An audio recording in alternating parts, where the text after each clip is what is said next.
professor. Boa noite. Obrigado pela disposição de conversar com o nosso público do UFSC à Esquerda, nas entrevistas, né, que a gente faz da reitoria, das eleições de reitoria.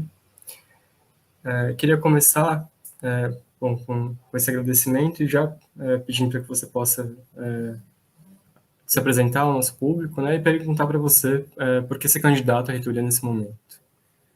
Muito bem. Então, Renato, boa noite também. Obrigado aí pela oportunidade de poder participar dessa entrevista. A gente, enquanto candidato, às vezes é difícil participar de todas, mas a gente faz com muita satisfação e gostaria de poder responder à altura aquilo que vocês gostariam de me perguntar. Então, em relação à primeira pergunta, o que me faz apresentar como candidato a reitor junto com a Marcela Veros é toda uma vivência de universidade que eu tive nos últimos anos. Eu estou na UFSC há mais de 30 anos, tenho uma vida fora da universidade, fiz toda a minha formação fora antes de ser contratado, e a UFSC me acolheu, e aqui eu fiz boa parte da minha carreira de pesquisador. Sou um pesquisador razoavelmente conhecido mundo afora, e sou bolsista CNPq desde 2000, e nos últimos 6 anos, na verdade, estou envolvido diretamente com a administração da maior unidade da universidade, que é o Centro Tecnológico. Na verdade, é mais que 6 anos, porque fiquei 4 anos como vice-diretor, e agora, como diretor, tive 4 anos e fomos reeleitos, eu e o Sérgio Peters, agora para mais um mandato de 4 anos, estamos completando agora o 2º ano. E como gestor da maior unidade da universidade, com mais de 10 mil alunos, com 100 laboratórios, com os pesquisadores talvez mais produtivos, que tem uma interação muito grande com o governo, com as empresas, a gente sente que a universidade está perdendo o seu papel social. A universidade tem saído bastante daquilo que nós acreditamos que era a UFSC quando muitos de nós foi contratado aqui. Particularmente nos últimos 6 anos, a UFSC está no abandono de gestão anterior à pandemia. Há um cerceamento do governo federal em relação às verbas, há um estrangulamento no financiamento daquilo que deveria ser uma prioridade nacional, que é o ensino de qualidade, que é onde o país adquire sua maturidade, sua autonomia, e vai galgando os passos para uma igualdade social que todos nós almejamos. Mas o que se vê nos últimos anos é colocar em xeque todo esse patrimônio da universidade, da sociedade, que é a universidade pública, gratuita e de qualidade. Mas não é só o governo que está fazendo mal para a universidade. Uma gestão inoperante, como é essa que nós temos, ela faz muito mal. Ela abandonou a universidade. Nós não temos reitor no sentido da magnificência do cargo que o reitor exerce na universidade. Nós estamos sem reitor. A função da reitoria foi terceirizada para pessoas, e o que se nota é um abandono geral da universidade, a universidade virando as costas para a sociedade, e isso tem nos tornado refém de uma situação que parece que não há ninguém na universidade trabalhando, fazendo suas funções, quando é exatamente o contrário. Então, é nesse contexto que eu e Marcela apresentamos nossa candidatura, porque nós acreditamos que a universidade está muito mal gerenciada, em todos os aspectos. Quando eu falo gerenciado, não é só gestão, tá? É gestão de ensino, pesquisa, extensão, mas principalmente no dia a dia da universidade, essa situação de abandono e de virar as costas para a nossa sociedade que tão duramente nos financia. Vocês se colocam, então, apresentam a sua candidatura como oposição à atual gestão? Claramente, claramente.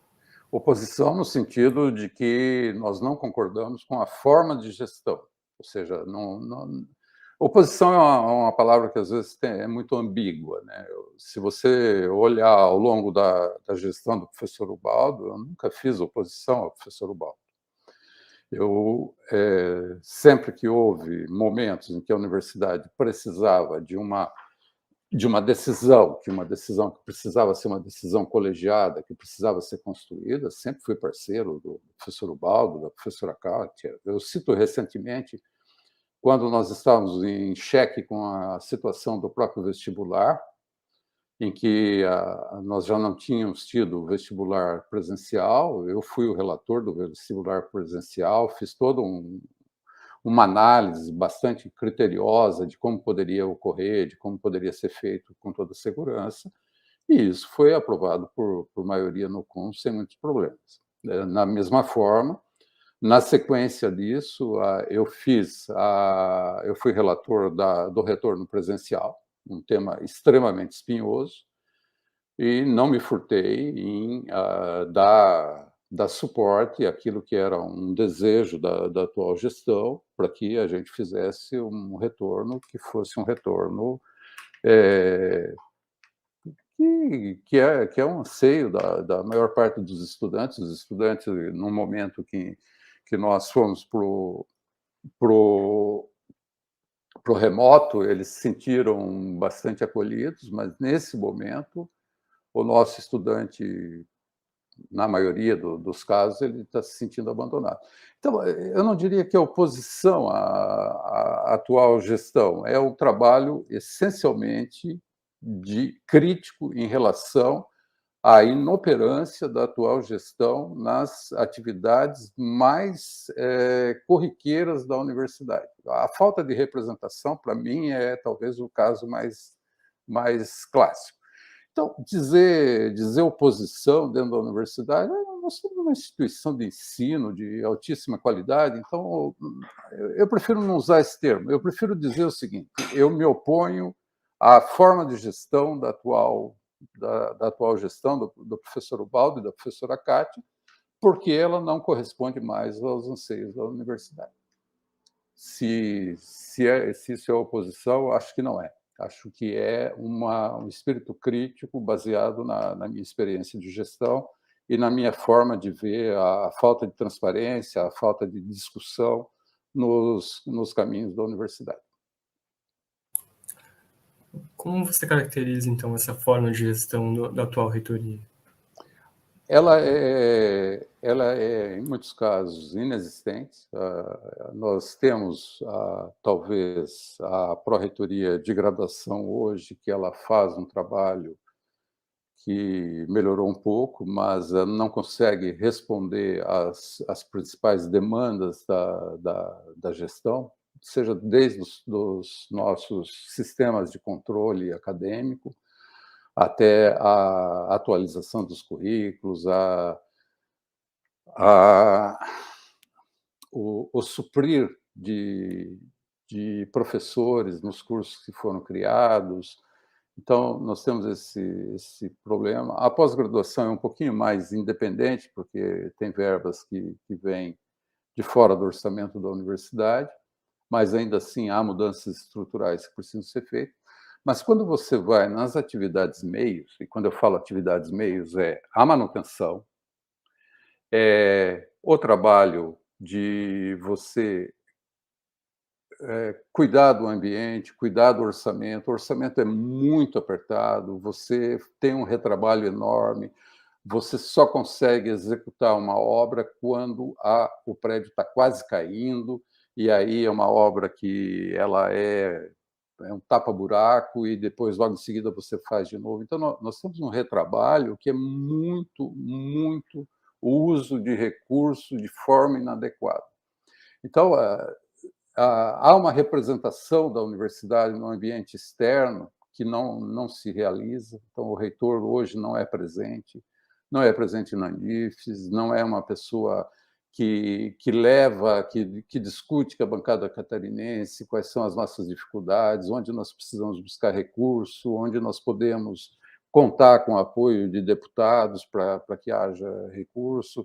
Há discussões que a universidade praticamente não participa, nós estamos ouvindo na imprensa todo dia que estão discutindo a federalização da FURB. O diretor do centro de Blumenau, do campus de Blumenau, não foi informado, o reitor sabe de nada.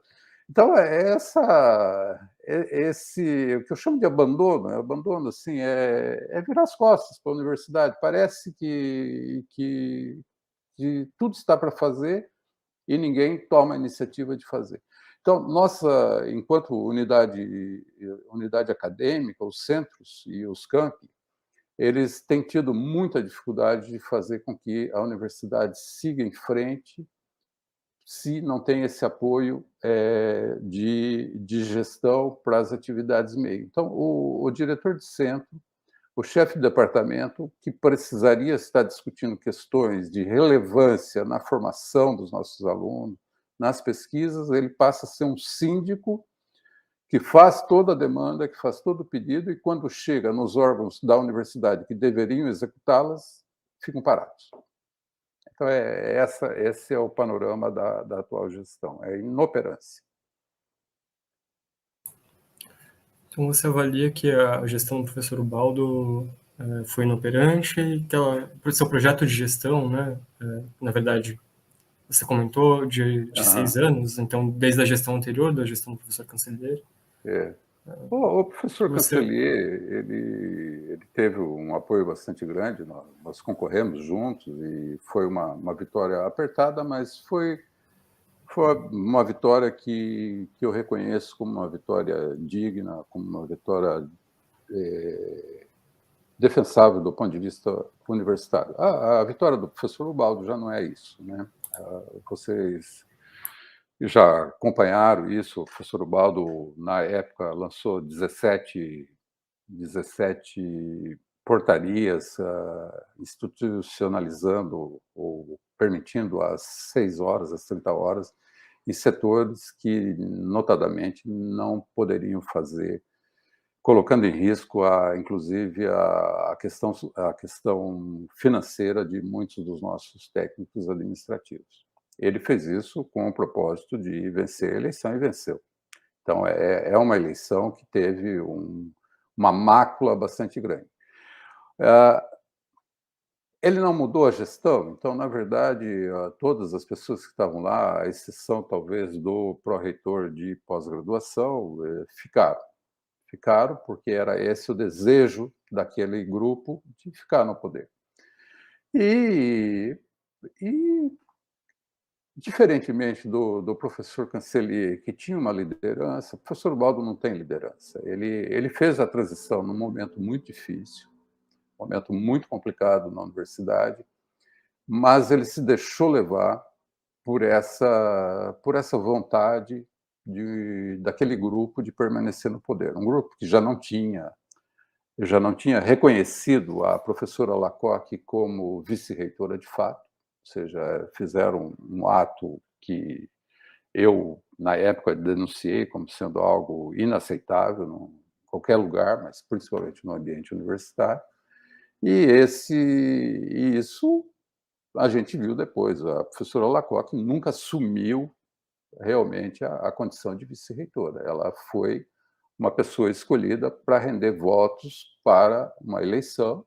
E quando aconteceu aquela tragédia que a gente não consegue absorver até hoje, da morte do professor Cancellier, daquelas acusações absurdas que não estão esclarecidas até hoje, mas que sabemos que não tem nada a ver com aqueles valores que na época se falou, e não sabemos ao certo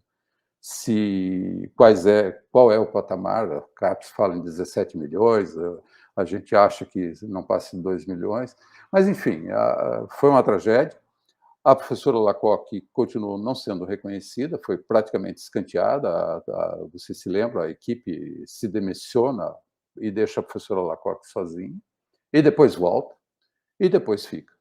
Então, esse movimento, apesar de toda a disposição do professor Ubaldo na época de fazer aquela transição naquele momento difícil, ele errou, porque ele não entendeu, acho que ele não tinha a competência de um gestor, não entendeu que ele estava sendo usado para tocar a universidade dentro dos moldes de que é um reitor figurativo, as pessoas fazem o que bem entende, não havendo um rumo, um norte para a universidade, é difícil saber se nós estamos no rumo ou não.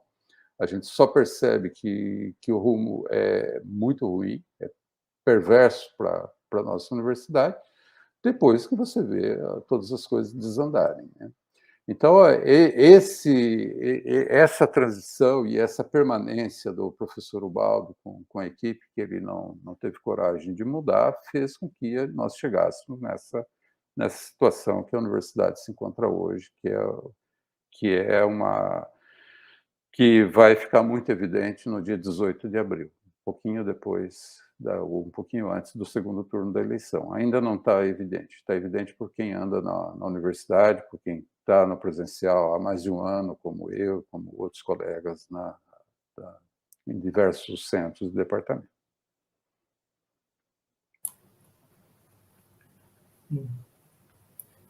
Essa eleição ela tem sido marcada por um período bastante curto até o primeiro turno, né, no momento da inscrição até o primeiro turno. E as chapas ainda não puderam ter momentos de debate em que elas pudessem se diferenciar. O que a sua candidatura se diferencia das demais, das outras duas candidaturas? Olha, a minha candidatura ela é uma candidatura pró-universidade. Eu não pertenço a nenhum grupo de poder dentro da universidade, mas eu tenho uma visão de universidade, que é a visão da pesquisa, do ensino, da extensão, que é a universidade devolvendo para a sociedade, cumprindo em relação à sociedade seu papel social. Se os eleitores querem uma UFSC que continue da forma como está, nessa relação ambígua com a sociedade, nessa degradação do patrimônio público, eles têm uma escolha. Nós temos a vice-reitora, que é a pessoa que já está com o professor Ubaldo há quase um ano, mas que está, de fato, há mais tempo, porque ela foi uma das protagonistas daquilo que eu chamei da força-tarefa, da gestão do Ubaldo enquanto reitor pro tempore para a sua eleição e para a continuação dessa equipe. Então, é essa opção. Não é a universidade que eu vejo. A universidade que eu vejo é uma universidade de valores, é uma universidade que faz pesquisa de ponta, que faz extensão de ponta, que acolhe os estudantes da melhor maneira possível e que é eficiente no uso do dinheiro público. Não é o caso dessa gestão.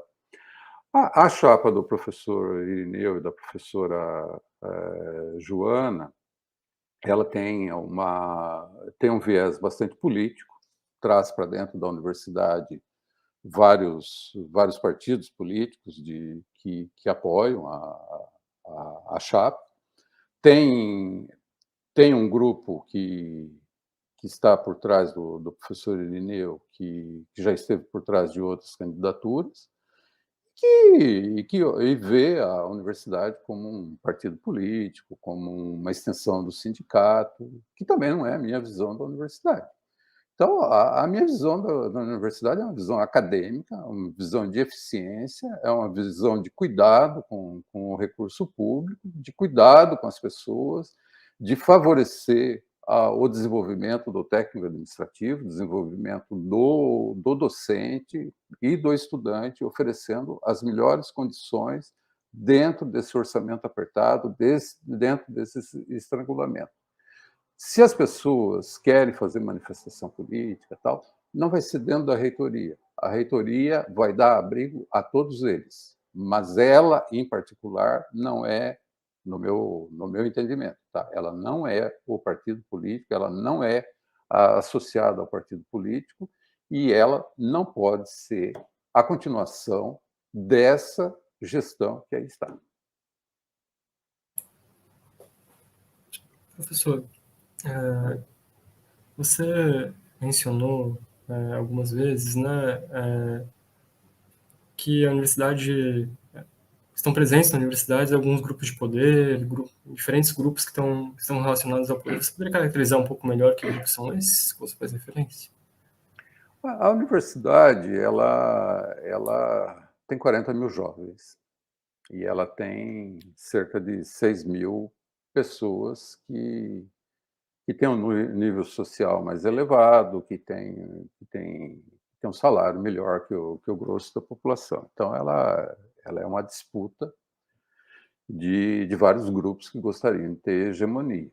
Então, tu pode falar em maçonaria, tu pode falar em movimento religioso, tu pode falar em Opus Dei, tu pode falar nos partidos políticos que alguns estão minguando e que aproveitam a eleição de reitor, não porque estão totalmente interessados no desenvolvimento da universidade, como o caso da ciência, mas estão mais interessados em renovar seus quadros, porque os partidos políticos precisam de quadros. Então, há esse movimento, é um movimento normal, quer dizer, todo grupo quer crescer, quer ter novos membros. Tal. Então, esses grupos, eles olham a universidade como o local que gostariam de poder atuar, de poder angariar votos para uma possível eleição, de ter novos membros para suas congregações, para suas formas de organização social. Então, esses grupos sempre participaram da sociedade brasileira, participaram da universidade. Mas não deve atuar na eleição, né? Eu acho que a eleição é algo intra-universidade, é um problema que nós temos que dar exemplo naquilo que fazemos, de fazer com responsabilidade. Mas quando a gente fala de 50 mil pessoas num ambiente de 5 cantos, é óbvio que há todas essas organizações que olham com muito interesse para a universidade e tentam fazer algum tipo de intervenção, mesmo que seja mínima ou máxima. E aí entra os partidos políticos, todas as organizações que a gente conhece muito bem.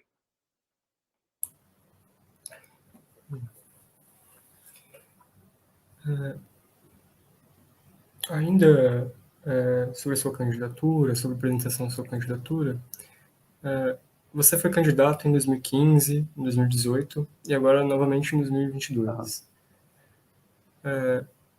Por que você decidiu ser candidato às 3 vezes? É um projeto pessoal seu? Você quer ser candidato a reitor, ser reitor da universidade? Muito pelo contrário, muito pelo contrário. Eu tenho, para você ter uma ideia, em 2018 eu voltei ainda estando na direção do centro, eu voltei a orientar e no momento que nós começamos a pandemia, que eu já estava quase terminando meu mandato aqui no CTC, era a minha intenção encerrar o mandato e voltar para minhas atividades de pesquisa. Eu tenho relações com grupos de pesquisa no mundo inteiro, China, Estados Unidos, França, Bélgica, enfim, eu sempre trabalhei com eles e continuo trabalhando. Então, para você ter uma ideia, no início da pandemia eu tinha 12 orientandos, ainda que estivesse na direção do centro. Então, já era uma preparação para a saída da direção do centro. O Sérgio Peters é um excelente vice-diretor, achava que ele deveria assumir a direção e estava saindo da condição de gestor. Tinha dado minha contribuição, foi excelente, aprendi muita coisa. E veio a pandemia, nós tivemos todo aquele problema, uma boa parte da universidade não queria o trabalho remoto, então nós começamos a dar treinamento aqui no CTC, fazer aulas pilotos, o Sérgio organizava, eu participava, a gente foi aprendendo. Tal. 2 meses depois de termos parado, a gente estava pronto para retornar no remoto. Havia uma uma discussão infernal sobre o remoto, perda de qualidade, bom, toda aquela discussão que nós acompanhamos, e isso postergou o nosso retorno até agosto.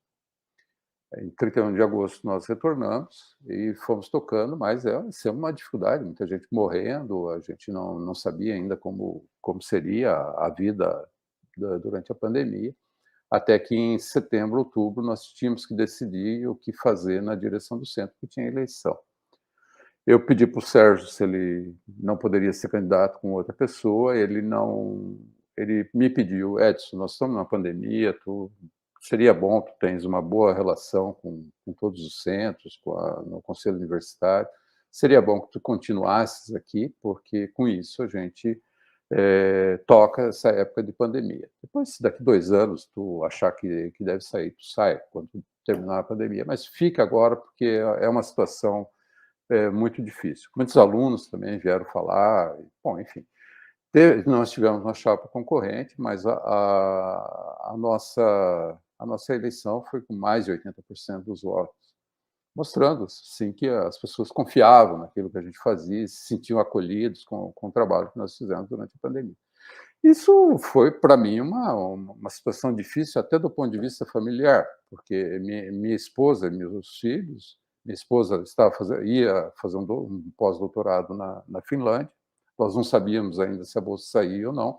Eu tomei posse como no segundo mandato, dia 26, e no dia 4 de janeiro, minha esposa recebeu uma bolsa para passar 6 meses na Finlândia com meus 2 filhos, nossos 2 filhos, um de 8 anos e a outra de 11 anos. Então, eu precisei ficar cuidando do CTC enquanto minha família estava na Finlândia. Eu fui 2 vezes para lá num período de 6 meses. Então, veja que eu não tinha planos para continuar aqui. Nesse tempo, bom, meus alunos foram defendendo, a gente fez uma força-tarefa, foram defendendo, hoje eu tenho 4, estão acabando, mas não era mais minha intenção continuar na gestão.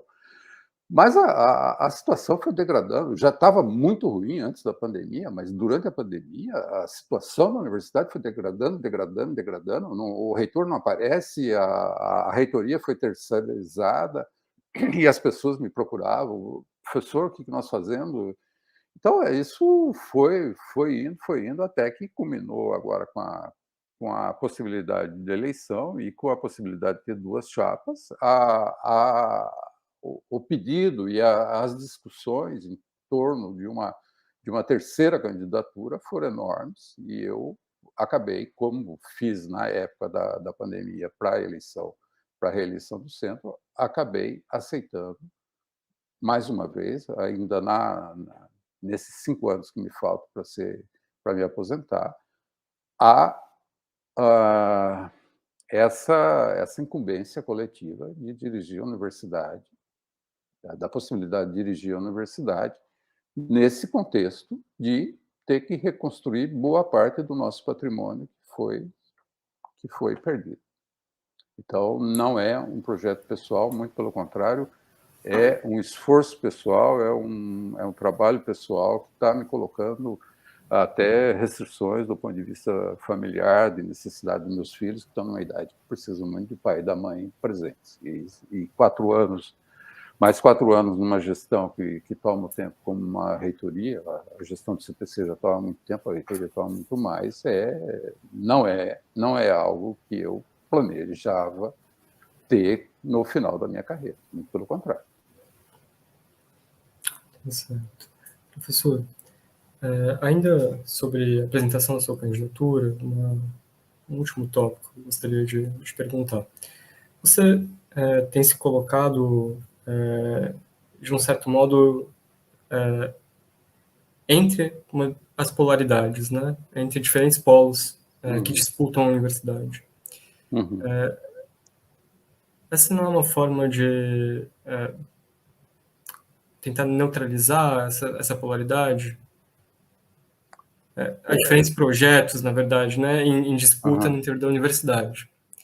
Ao apresentar a sua candidatura como nem como nem um polo nem em outro, não é uma forma de tentar desviar de uma afirmação de um projeto?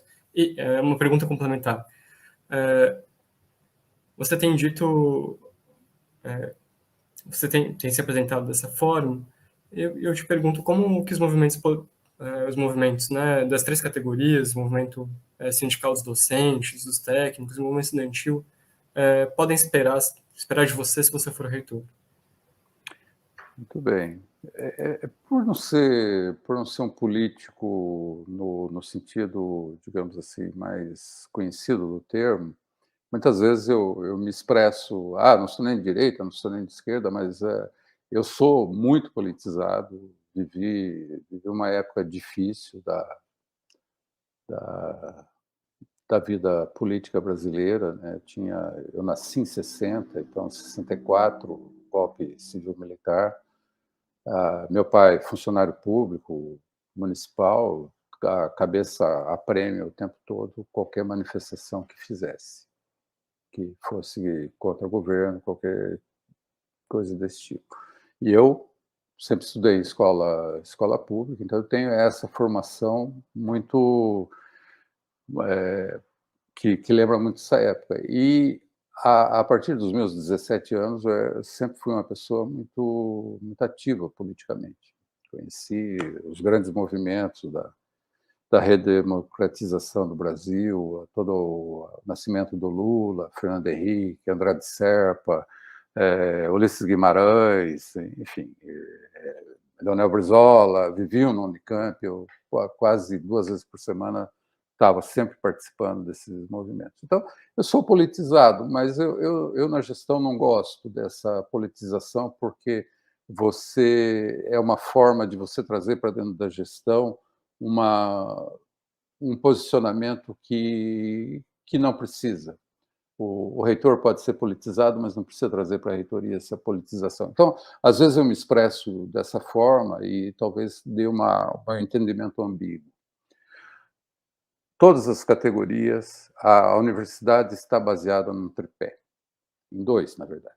Ela tem o tripé do ensino, pesquisa e extensão, e tem um segundo tripé, que é o estudante, o técnico administrativo, o docente.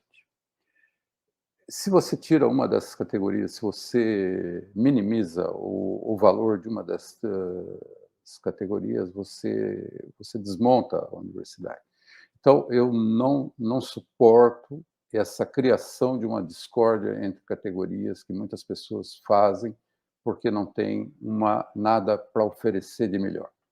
Elas colocam que o docente é contra o técnico não gosta do docente, o professor não gosta do estudante. Não é dessa forma que a gente constrói a universidade. Os sindicatos estão aí para defender cada uma das categorias, mas o sindicato não deve estar dentro da reitoria. Isso vale para professor, isso vale para aluno, isso vale para o DCE, vale para o centro acadêmico. Mas são eles que têm que exigir aquilo que deve ser exigido e a gestão vai analisar e vai tratar isso de forma adequada. Então, quando a gente faz essa confusão e coloca tudo dentro da reitoria, aí você começa a ter o reitor achando que ele tem poder de legislar, que ele tem poder de interpretação da lei muito além daquilo que a lei permite.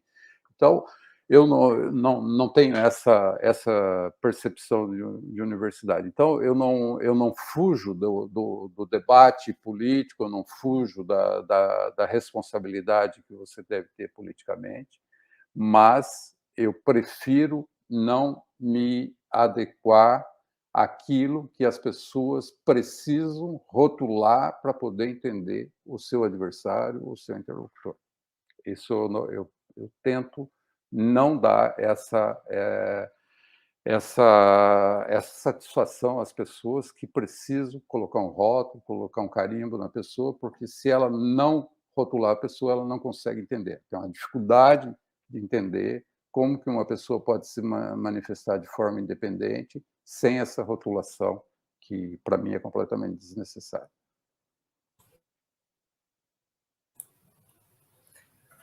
Bom, professor, a universidade ela passa por uma crise sem precedentes na história. A universidade brasileira passa por uma crise sem precedentes na história. A gente vem tendo, né, não na UFSC, mas na universidade brasileira como um todo, uma crise orçamentária brutal, com cortes sucessivos no orçamento das universidades federais, das instituições superiores públicas, né, os institutos também. Os cortes vêm sendo sucessivos, pelo menos, desde 2011, né, que o orçamento não acompanha as necessidades da universidade, expansão das universidades, e que a gente vem tendo uma constrição do orçamento. Né? Um cenário que piorou bastante a partir de 2016, 2017, com a emenda constitucional 95, o teto de gastos. Né? Como você avalia esse quadro e como reitor, o que faria para enfrentar esse cenário na UFSC? Tu tem toda a razão. A gente, hoje, nós estamos talvez no momento mais perverso dos cortes, né? Porque são cortes que, às vezes, a gente tem dificuldade de entender, parece que é uma perversidade, é um estrangulamento planejado das nossas melhores para fazer sangrar as nossas melhores instituições federais.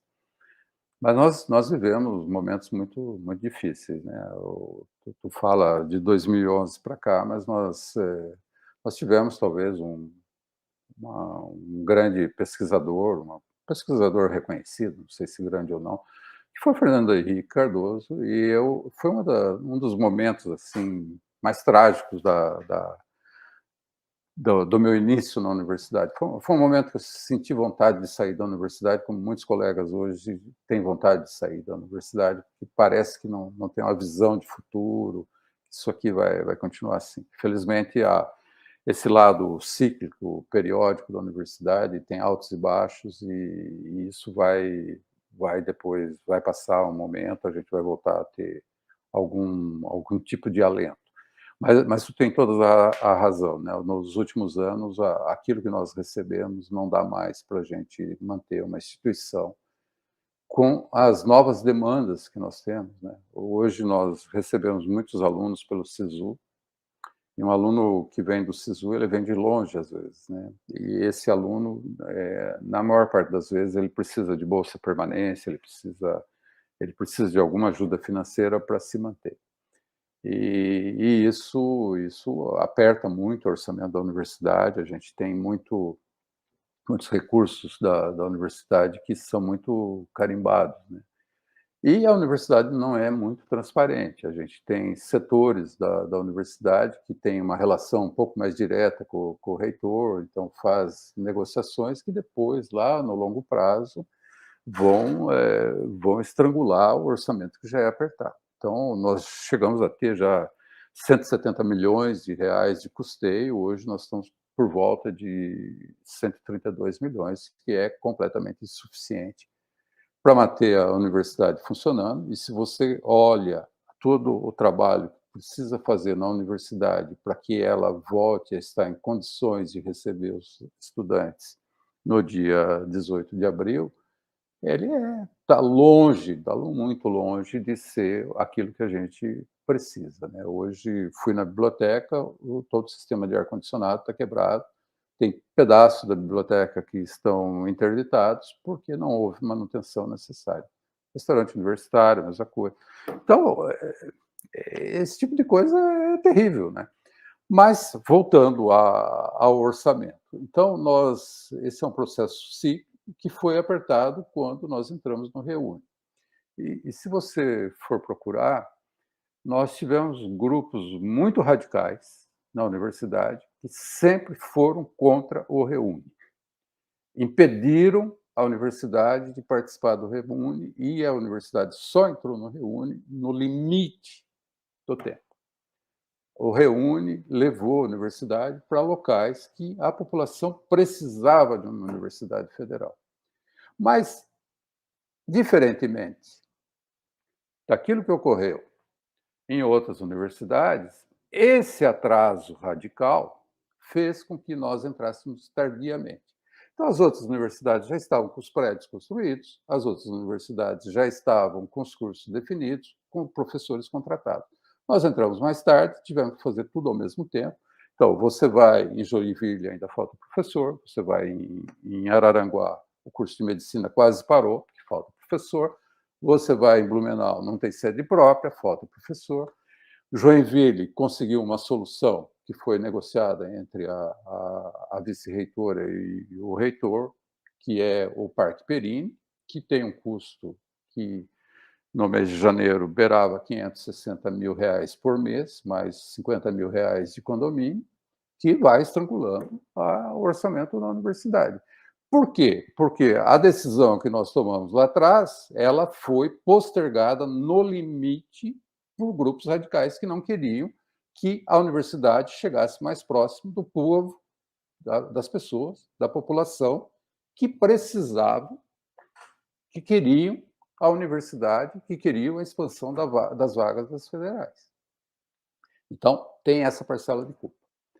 A outra parcela de culpa é que nós temos alguns mecanismos que fazem com que a universidade consiga aumentar um pouco suas verbas. E aí, há muita gente que acha que nós estamos privatizando a universidade quando nós contratamos projetos de pesquisa, quando nós contratamos projetos de extensão, quando a gente faz projetos na área educacional, enfim. Hoje, a universidade, hoje eu digo dezembro do ano passado, a universidade está gerenciando, ou seja, são projetos ativos da ordem de R$600 milhões. R$600 milhões são projetos de 3 anos, vamos dividir em 3 anos, então entram por ano na universidade R$200 milhões. Esses R$200 milhões, eles são para execução de projetos, ou seja, nós não temos nenhuma fundação de fomento à pesquisa, nós temos fundação de apoio. A fundação só faz o gerenciamento administrativo desses projetos. A maior parte desses projetos são projetos que têm recursos financeiros que vêm do governo federal, são públicos. Mas tem um grupo na universidade que acha que nós não devemos nem receber esses projetos. Esses projetos rendem para o cofre da universidade, que se chama Receita Própria, R$40 milhões por ano, que se somam aos 130, e voltamos aos 170 que nós tínhamos anteriormente. Isso é dividido de uma forma extremamente desigual entre os centros. Então, o CTC tem mais de 50% disso, porque nós temos todo um histórico. A Faculdade de Engenharia Industrial, da época do Stemer, já tinha projetos com a indústria catarinense. E o Ministério do Transporte, o Ministério da Saúde, enfim, eles não têm mais corpo técnico, eles são obrigados a contratar a universidade. E nós temos os melhores profissionais da área, contratamos. A saúde tem 50 milhões. O CFH tem 12 milhões, não é pouco. O SED, que é um centro ligado diretamente à educação, que faz um trabalho fantástico junto à formação de professores, tal, não tem esse histórico de relacionamento com o governo federal em busca de projetos.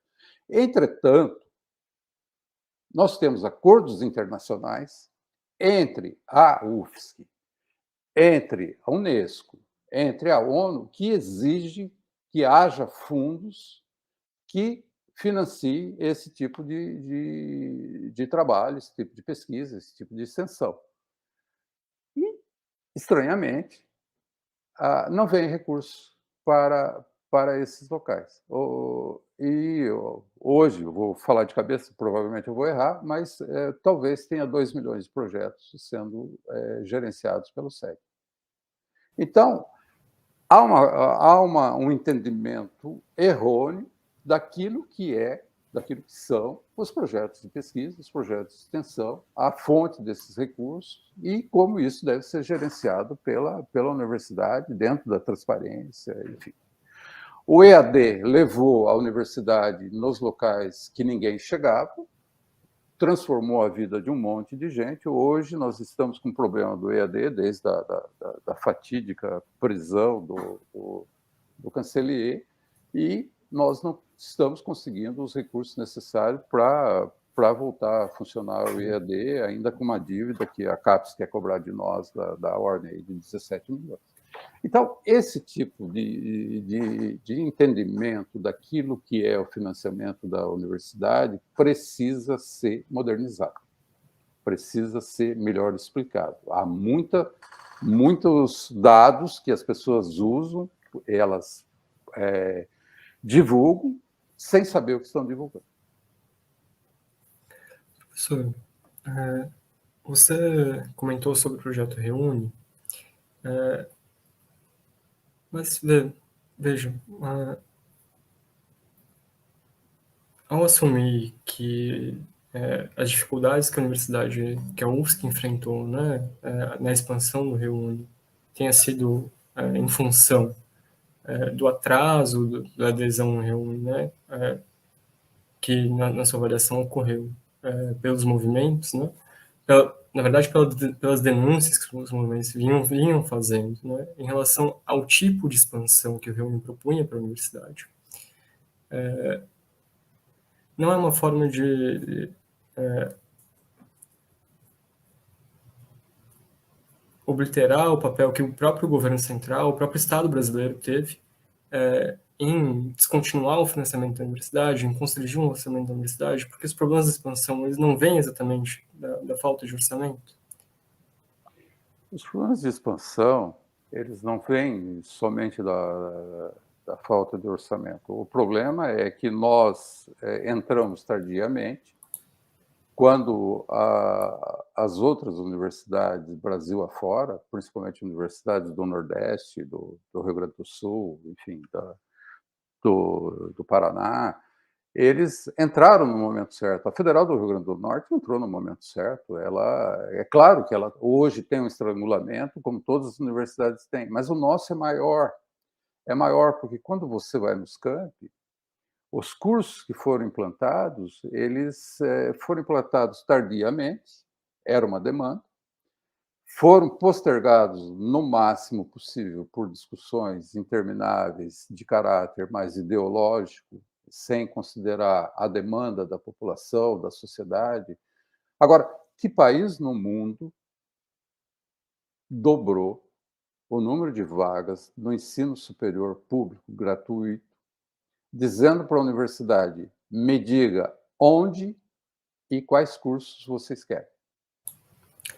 Mas não era papel do próprio governo, né, e do Estado brasileiro financiar a expansão que ele mesmo propôs às universidades? Ele financiou, na época, você sabe que foi muito recurso, muito recurso. Só que os recursos começaram a vir em 2006, 2007, e nós entramos a gestão da Roselane em 2012, ainda definindo qual centro nós íamos abrir. O último aberto foi Blumenau. Então, veja o lapso de tempo que nós perdemos com essa discussão.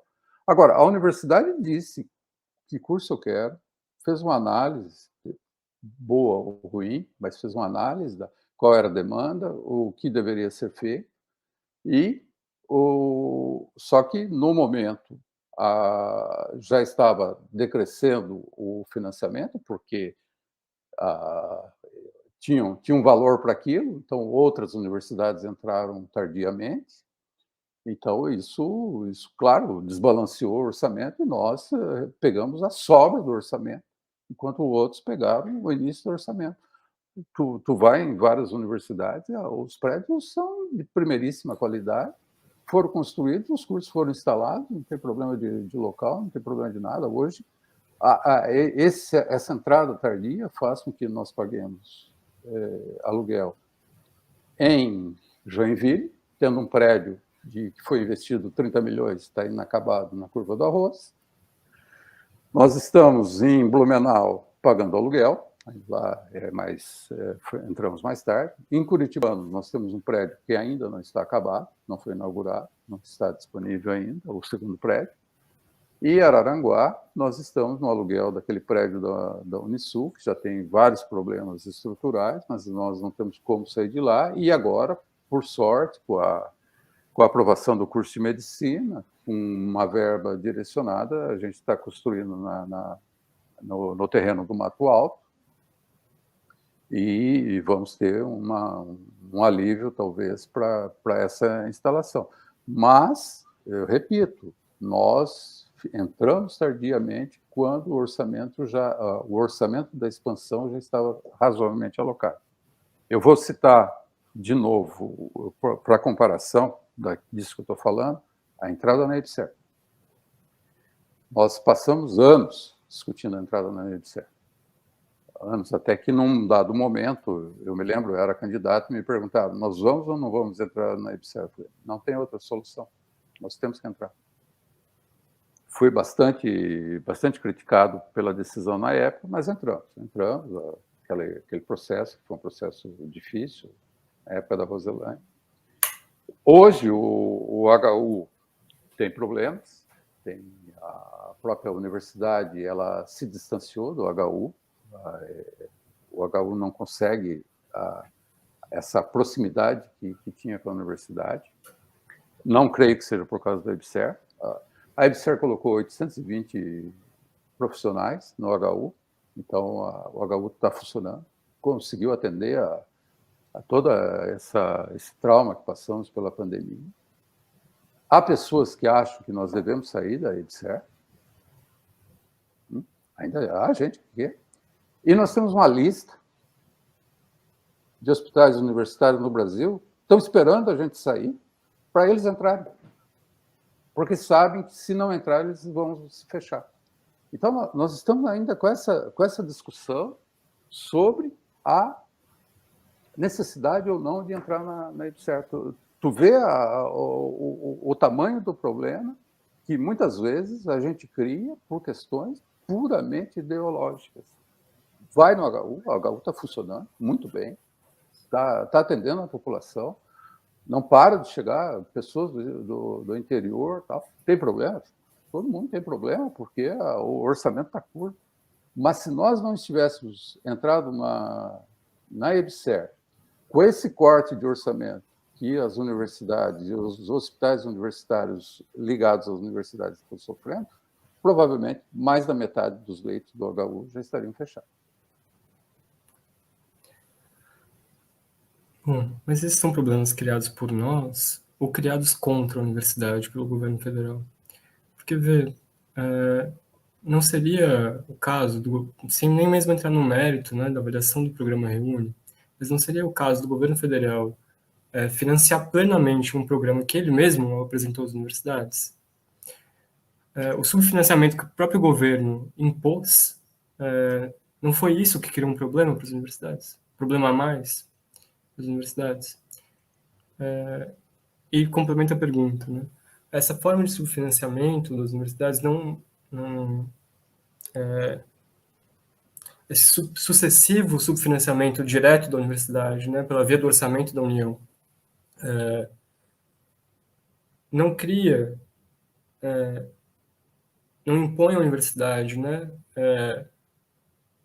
formas de procurar recursos extra-orçamentários e por consequência, né, isso não afeta a autonomia universitária na sua avaliação?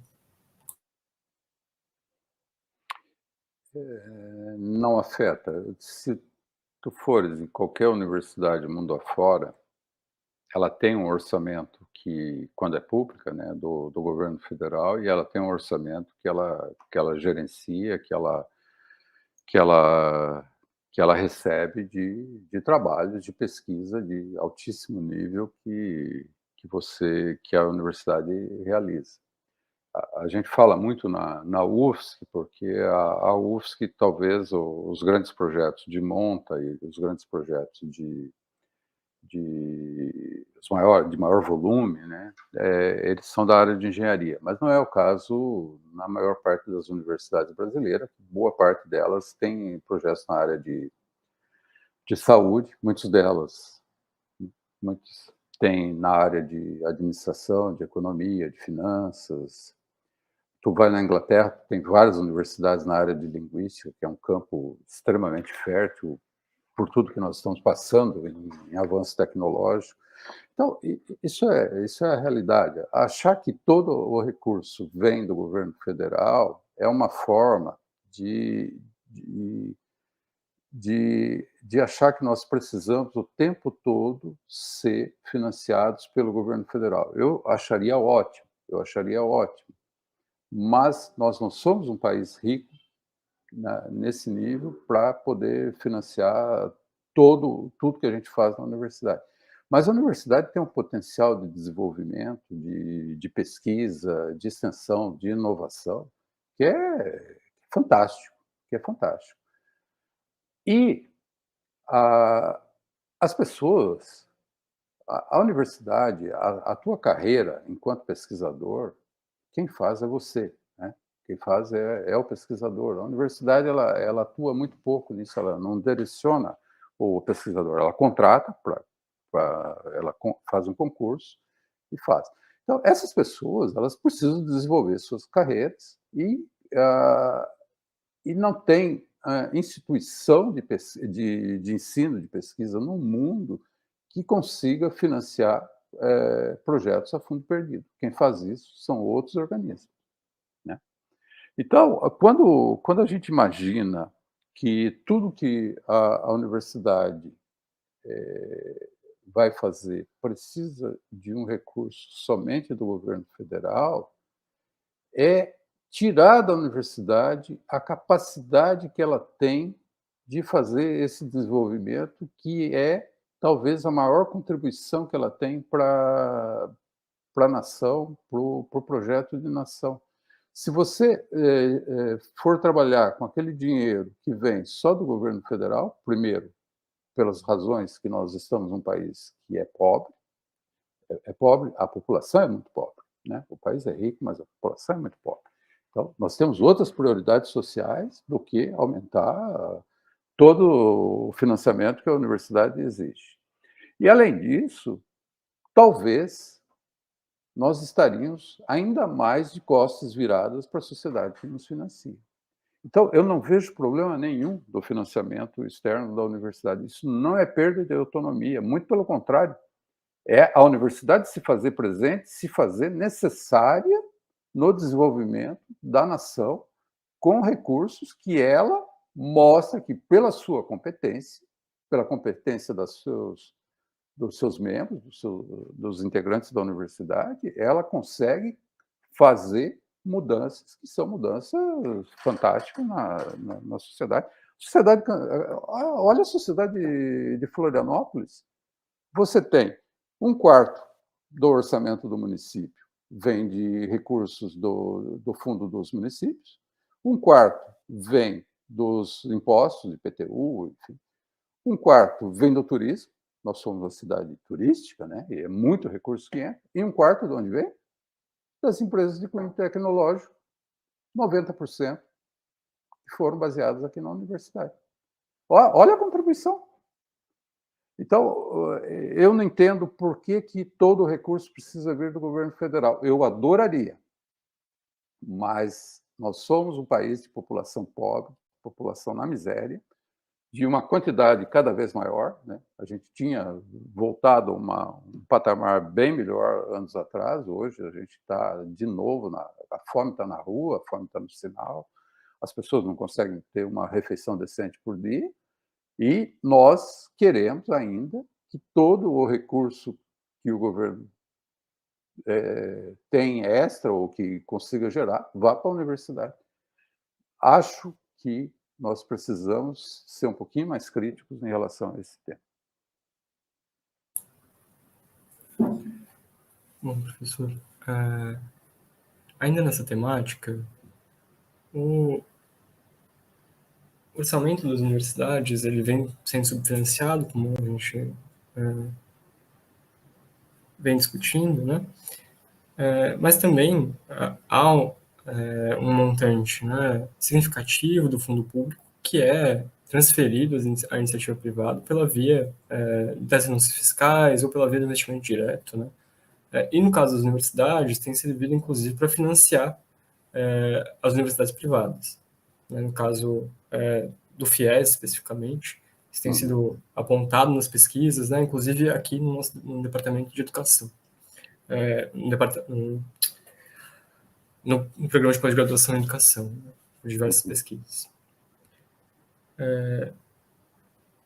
Não seria papel do reitor criticar e se posicionar fortemente em relação ao governo federal e ao Estado em situação como essa?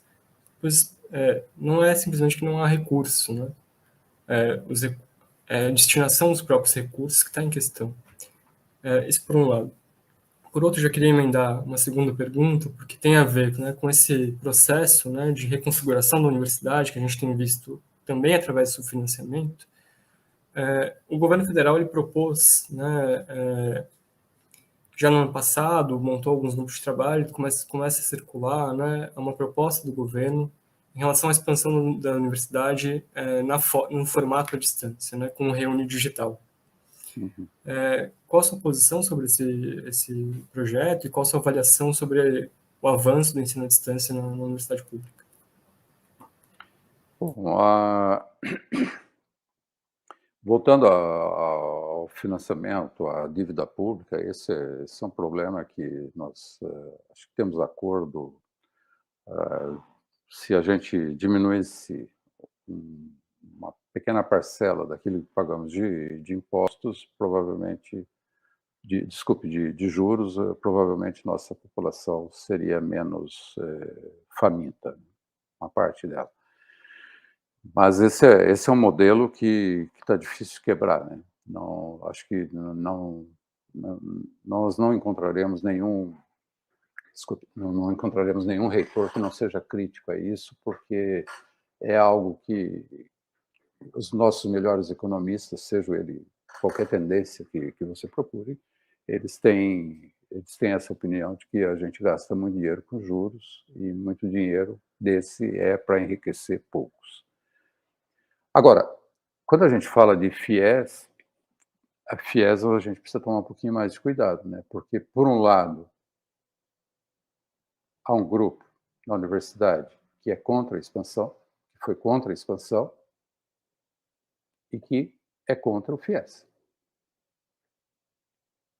Consegue ver o paradoxo, né? Ou seja, não expande as vagas públicas e não permite que haja bolsa para aquela pessoa que trabalha o dia todo ou que não tem recurso para pagar a universidade, mas quer fazer a universidade. Ou seja, nós não vamos segregar as pessoas que não conseguem entrar numa federal por falta de vaga e que são obrigadas a fazer uma universidade privada com financiamento de alguém, que no caso do governo federal. Então, precisa tomar um certo cuidado, porque parece que a gente idealiza muita coisa, mas a realidade da pessoa que é pobre, da pessoa que não tem recurso, mas quer fazer o nível superior, ela é muito dura. Ela é muito dura. Ou seja, se você não tem universidade pública gratuita, você é obrigado a fazer uma universidade privada, que às vezes não tem o mesmo nível, muitas vezes não tem mesmo, e ainda gastar parte do teu recurso para pagar essa universidade, né? Não é o acaso que nós, que temos um pouquinho mais de recurso, que somos funcionários públicos, um pouco melhor pago do que o grosso da população, a gente faz um esforço sobre-humano para manter nossos filhos numa escola de bom nível, que muitas vezes ela é paga, né? Escola de ensino fundamental e médio, para que a gente possa ter a perspectiva de ter um filho estudando na UFSC, que é uma excelente universidade. Então, a gente precisa dar chance para as pessoas que não têm essa possibilidade e que não conseguem uma vaga na federal, porque muitas pessoas foram contra a expansão. Aí só sobra o FIES. Agora, voltando ao assunto que tu estava falando, que eu já me esqueci agora, se puder me lembrar, que é a sequência disso. Era sobre o Reúne Digital. É isso, isso. A, a, o nosso trabalho no remoto ensinou bastante coisa. Nós temos ensinamento que acho que quebrou um pouco talvez essa relação ruim que a gente tinha com o ensino remoto, mas, também não ampliou muito o horizonte. A gente sabe que o aprendizado é um processo que precisa muito de um de um guia, de alguém presente, né, no caso é a figura do professor, e o digital nem sempre é um caminho muito simples, né. Eu sou um adepto de cursos digitais, fiz cursos, mundo afora, mas eu vou te dizer, você tem que ter uma disciplina que eu acho que só com a idade, talvez até com a idade avançada que você tem.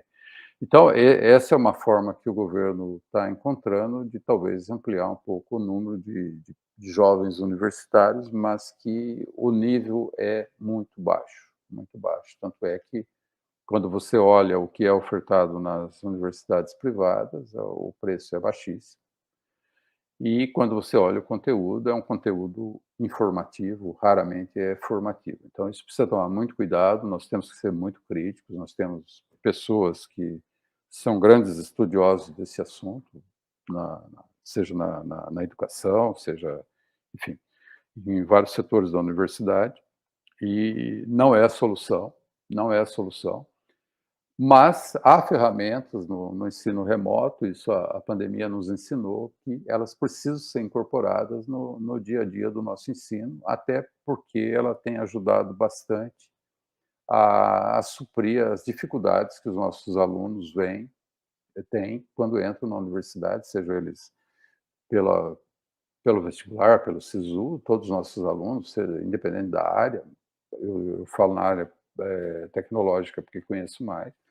Nossos alunos, quando entram em cálculo, em física, é um trauma porque é uma passagem muito complicada da passagem do estudo baseado no professor para o estudo baseado no aluno, no aprendizado do aluno. Então ele precisa de muito material para sanar as dúvidas. E o professor não consegue atender todos os alunos, nossas turmas são muito grandes, né? Mas esse material que os professores prepararam agora no ensino remoto mostrou que eles são valiosíssimos para esse processo de aprendizagem, e tem sido uma ferramenta extremamente útil para os alunos. Então, eu diria para ti o seguinte: o ensino não vai ser como era antes, professor em sala, em quadro, tal, mas não vai ser o reúne digital. Isso eu tenho certeza, nós vamos estar há muitos anos de ir para alguma coisa digital. Não é a solução. Isso é uma daquelas soluções mirabolantes, milagrosas, que vão se mostrar insuficientes.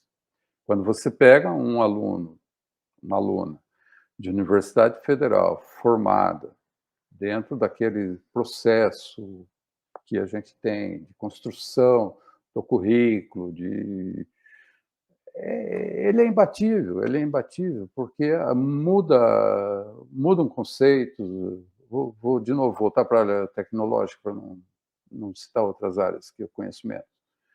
Quando você pega a área tecnológica, provavelmente daqui a 10 anos, nós vamos ter várias tecnologias que nós desconhecemos.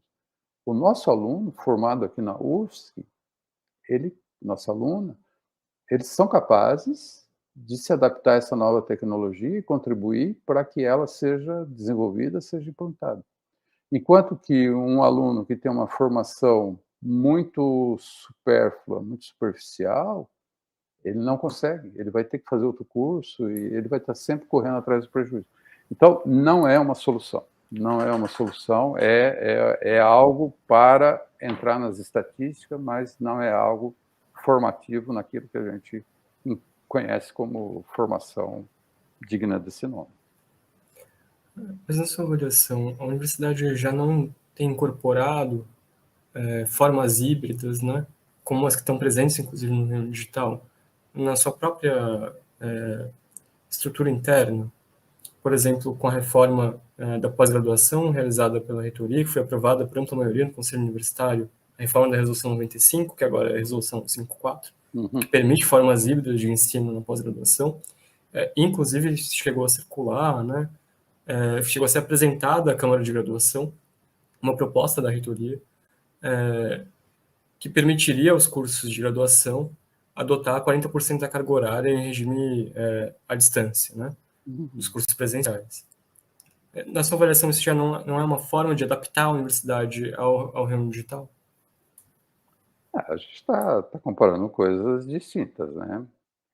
Nós estamos falando um aluno que vem do ensino médio para a universidade, entra na graduação e tem essa passagem brusca do a de da formação baseada no professor, que é no ensino médio, para a formação baseada no aluno, no aprendizado do aluno, que é o ensino superior.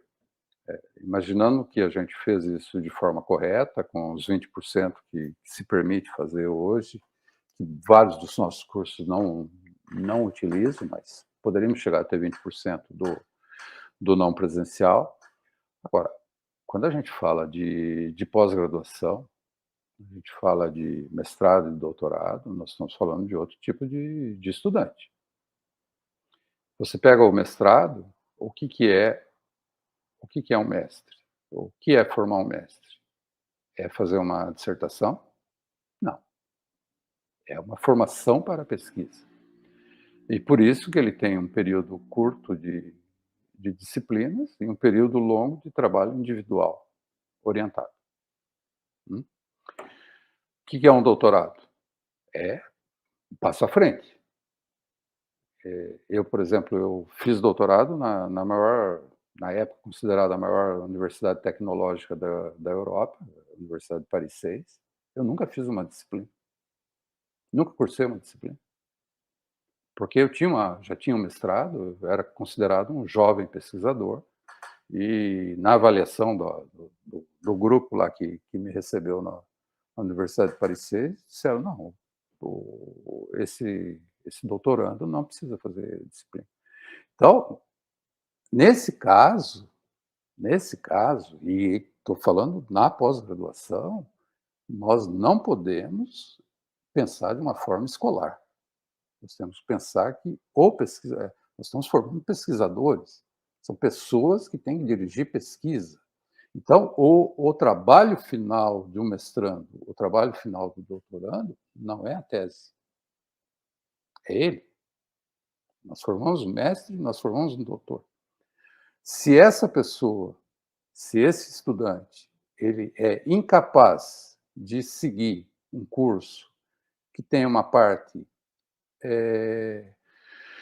de até 50% que seja no, no, es- no, na forma remota, muito provavelmente ele não tem uma preparação suficiente para aquilo que ele está postulando. Então ele vai ter que se adequar a isso. Mas esse é um aspecto que tem seu lado. Agora, tem um segundo aspecto que precisa ser analisado, que é o seguinte: nós não temos bolsas para todos os alunos. E nós temos uma quantidade de aluno que é professor, que é docente no ensino médio, no ensino fundamental. Nós temos uma quantidade de engenheiros que estão na indústria, que se deparam com problemas complexos, que ele precisa ter uma metodologia de pesquisador para resolver esses problemas.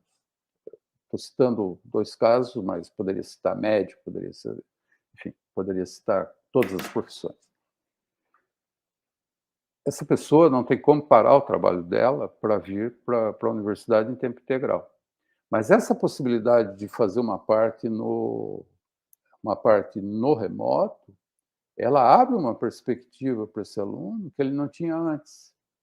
Hoje nós temos vários alunos que estão fazendo excelente trabalho de mestrado e doutorado, que cursaram as disciplinas de forma remota. Então, não precisamos generalizar nenhum caso ou outro, mas precisamos aprender com a experiência. Não foi ruim, não foi ruim. Então, não é uma decisão que é uma decisão desprovida de fundamento que a pós-graduação tomou. Muito pelo contrário, ela entendeu a realidade e fez de uma forma que é até 50%. Então, abriu perspectiva para esse aluno que não tem bolsa para se custear o tempo todo, mas que pode fazer disciplinas de pós-graduação, e está reconhecendo aquilo que muitos docentes, orientadores, não reconhecem. O aluno de mestrado, o aluno de doutorado, é um iniciante, é pesquisador e precisa ter cada vez mais autonomia.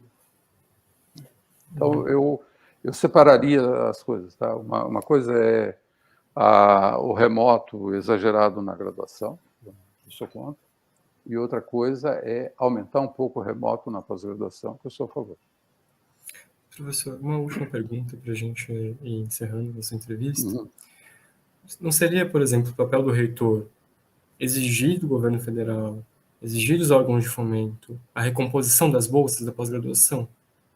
Porque o cenário da ausência de bolsa é um cenário que prejudica, né? Não só a universidade, não só os estudantes que não têm bolsa, mas a própria estrutura da pesquisa nacional, né? A própria estrutura de pesquisa, de produção de ciência, de tecnologia nacional. Isso é um problema complexo, mas tu tem razão. Isso é função do reitor, é função do pró-reitor de pós-graduação, tem que estar nos movimentos juntos com os outros reitores para fazer isso. Nosso sistema de pós-graduação era um dos melhores sistemas do mundo, né? Hoje nós estamos com a CAPES completamente avacalhada e estamos com um orçamento cada vez pior. E não bastasse isso, nós estamos com várias instituições que foram credenciadas para mestrado e doutorado que não deveriam ter sido. Então, além de nós termos uma redução no número de bolsas, o orçamento não comporta todas as bolsas que a gente tinha no passado, ainda a demanda por elas aumentou por instituições que provavelmente não deveriam estar habilitadas para isso. Então, isso tu tem toda a razão. Isso é função do reitor, o reitor tem que fazer isso. Mas, se você for olhar quantas bolsas os projetos de pesquisa pagam na universidade, é um número que impressiona. Eu vou citar duas fundações, porque eu não sei das quatro, tá? Não sei da FEPES e da FUNJAB, mas se você juntar a FEESC e a FAPEU, elas pagam juntas cerca de 2.000 bolsas por mês, para aluno de graduação, mestrado, doutorado. Então, olha a importância dos projetos de pesquisa. Mas isso não tira a responsabilidade do dirigente máximo da instituição estar junto em todos os organismos, exigindo bolsa e pedindo bolsa. Mas é para dizer que nós temos mecanismos para expandir isso. Não vai ter, nunca vai ter número suficiente de bolsa. Eu, quando fiz mestrado na Unicamp na década de 80, para cada 10 alunos que entravam, tinham 3 bolsas. Eu tive sorte de ter uma bolsa na época da IBM, mas senão eu não conseguiria fazer mestrado, porque não tinha como me custear. Mas a maior parte dos meus colegas não tinham bolsa, e era uma universidade de ponta já na época que eu estudava lá. Então, esse problema de bolsa é um problema histórico, né? Ou seja, mas agora está pior. Agora está pior por causa dessas razões que eu disse. Entrou muita universidade que não merecia estar no sistema de pós-graduação, mas que quer participar porque viu ali uma fonte de recurso que não deveriam ter. Bom, professor, acho que haveria vários pontos para a gente debater ainda sobre a sua resposta, né? No entanto, a gente está estourando nosso tempo, então gostaria de abrir para que você pudesse fazer suas considerações finais. E te agradecer novamente pela disponibilidade de conversar com o nosso público. Então, tá bom, Renato, eu agradeço também a disponibilidade de vocês, peço desculpas aí por ter atrasado e deixado vocês até tão tarde nessa tarefa, mas é um trabalho importantíssimo isso que vocês fazem, porque permite que a gente fale, eu até me exaltei alguns temas aqui, porque eu gosto muito desse tema e permite a gente falar um pouquinho mais sem ter aquele tempo cortado. Então, eu agradeço esse formato que vocês organizaram. É importante que tenham várias chapas que concorram à universidade, mas é importante também que a gente veja que a universidade é um patrimônio da sociedade e é o lugar, junto com as escolas, de todos os níveis, obviamente, mas estamos falando só nesse momento da universidade, é o local que a gente muda a sociedade para melhor, né. Então, eu vejo com muita tristeza quando a gente tem esse estrangulamento de verbas, essa visão deturpada da universidade, parecendo que fazer ciência é quase um crime.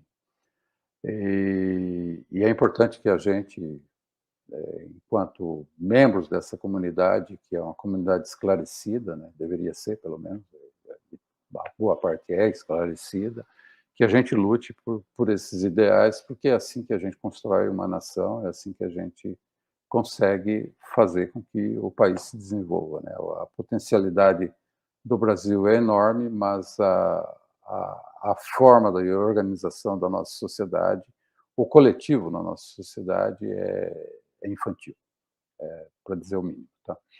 Então, eu agradeço isso, eu acredito muito nas nossas propostas para que a universidade volte a ser um ambiente acolhedor, um ambiente livre de assédio, livre de ser transparente, né, que seja acolhedor e que a gente tenha, sempre essa perspectiva, fazer o melhor com aquilo que temos, buscar de maneira ininterrupta aquilo que deveríamos ter, mas nenhum momento, abandonar a universidade à sua própria sorte, em nenhum momento colocar os aspectos pessoais acima dos aspectos coletivos e da comunidade, e fazer uma gestão que seja uma gestão voltada para o docente, para o técnico administrativo,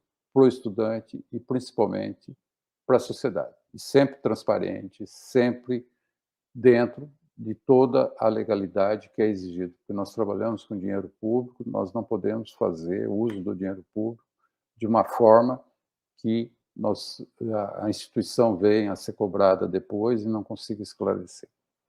Então é isso, mais uma vez agradeço vocês, agradeço também a Mariane e o Lucas que estão dando suporte técnico e agradeço a oportunidade. E gostaria de fazer um agradecimento especial também à Marcela, que representa hoje 40% dos professores, dos nossos docentes da universidade, que teve a coragem de dar uma lacuna na sua carreira brilhante de pesquisadora para essa tarefa de um esforço coletivo pela nossa UFSC. E é a UFSC que queremos, é a nossa UFSC sempre. Muito obrigado, Renato. Obrigado, candidato. Boa noite.